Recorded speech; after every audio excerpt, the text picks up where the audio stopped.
పరమతాలు. స్వాతంత్ర్య పోరాటం చేసిన మన హైందవులు ఆ స్వతంత్ర బలాలను పొందినది పరమతాలు. ఆలయాల స్వతంత్రతే ధ్యేయమని చాటరా, పంచజన్య నెత్తి పోరాటమే చేయరా. మన దీక్ష దేవాలయ రక్షణి తెలుపరా, హైందవ శంఖారావ సభకు నీవు చేరరా.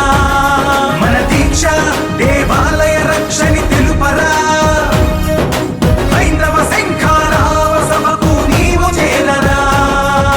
హైందవ శంఖమెత్తి ఎలుగెత్తి చాటరా, ఆలయాల రక్షణ దీక్షయని తెలుపరా.